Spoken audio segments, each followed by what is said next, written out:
It goes without saying that education matters in a person's life. Here at Business Life 360, we recognize the power of continual learning, leading, and growing in business and in life. So in the world of higher education, how are decisions made for the betterment of public universities? Who makes them? Why does it matter? Here with me on Business Life 360 is the State of Ohio Chancellor of Higher Education, Randy Gardner, to break it down for us all. Welcome, Chancellor, to Business Life 360. Thanks for having me today. Of course. So as Chancellor of the Ohio Department of Higher Education, describe your role as Chancellor and what some of the viewers may not know in terms of the extent of your role that impacts the world of higher education within not only the state of Ohio, but other states across the country. Well, the Chancellor's role in Ohio is not the same as it is in every other state. We are mostly we strive to be a partner with colleges, universities, and career centers around the state. We don't have a university system where that we regulate tightly everything that goes on the campus. We are not a Columbus knows best top-down state. We have boards of trustees who by law basically set policies and most of the budgets at our local colleges and universities throughout the state. The Chancellor also deals with adult career ed in Ohio, Ohio technical centers, community centers, nonprofit private universities and colleges, and the four-year community colleges and four-year public universities. So about 187 campuses all told that come under our jurisdiction, our oversight. And so it's an exciting job, very encompassing. It's about workforce. It's about our future. And I'm just honored that Governor DeWine would appoint me to serve in this position. Give us, I know you've kind of given us an understanding of the scope and the big picture in terms of statistics for the number of public universities, et cetera. Are there other statistics in terms of size, in terms of scope of your role that we haven't discussed yet? Well, what I would suggest is what I say all the time is Ohio has more universities, colleges, training career centers than most states. Some people see that as a problem. I see that as an opportunity, as an advantage. Now, let me ask you this. Why is that? Why is Ohio's higher than other states?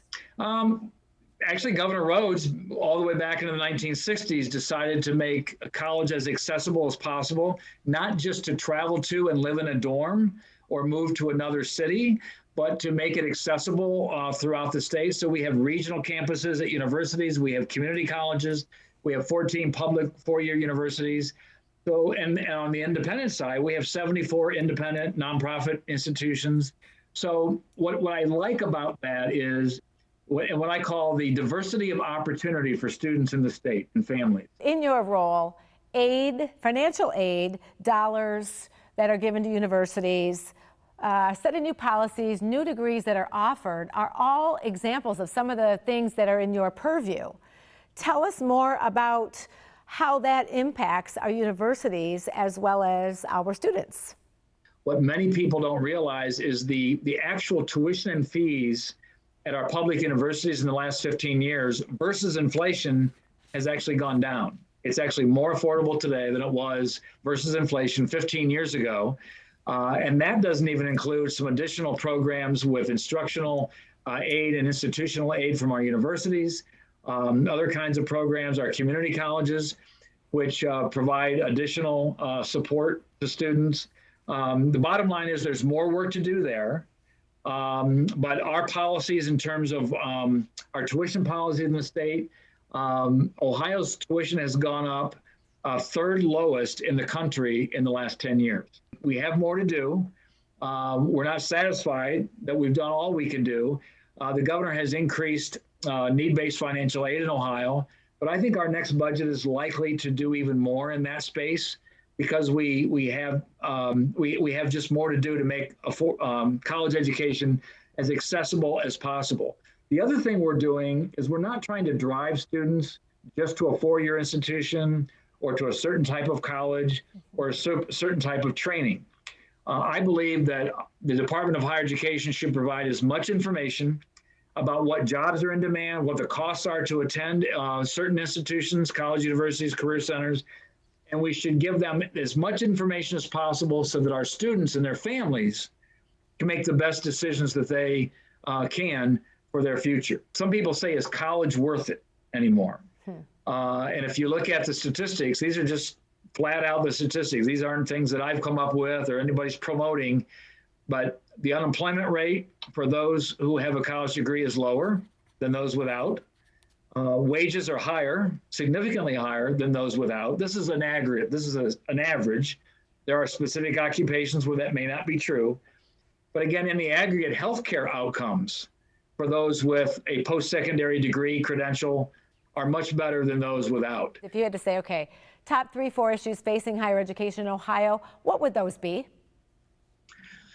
Well, first of all, the demographics. The demographics in the Midwest are that there are going to be about 10% fewer high school graduates to go to college.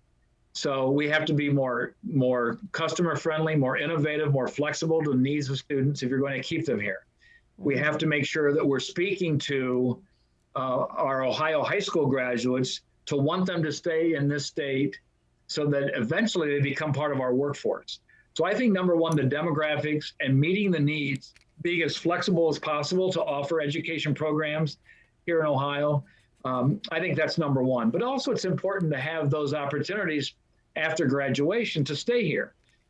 What are some of the examples of the more recent program requests that you've approved? And I'm curious to know, have these changed and kind of shifted through the years, year after year, maybe more tech, more healthcare, more innovative programs? What does that look like now? Right now, the most prominent example, maybe two, but with the Intel's announcement that it's coming to Ohio, investing $20 billion, maybe eventually $100 billion in Ohio, is going to drive all kinds of new needs in terms of degrees and credential certificates to help our workforce. In addition to Intel, but supplier companies, supportive additional companies that will be coming to our state. So the issues of technology, of innovation, of engineering, this Bachelor of Science in Engineering Technology, what we call BSET, is one that's being ramped up throughout the state.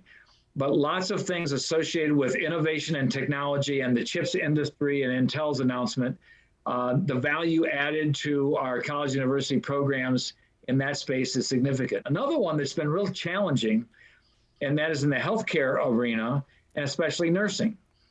We've added some additional nursing programs throughout the state at community colleges, but the overall nursing population is not necessarily going up because we're not able to retain nurses in the field like we once did. So those leaving the field make it more challenging and necessary for us to find ways to keep them as nurses, but also to educate and hire and train additional nurses.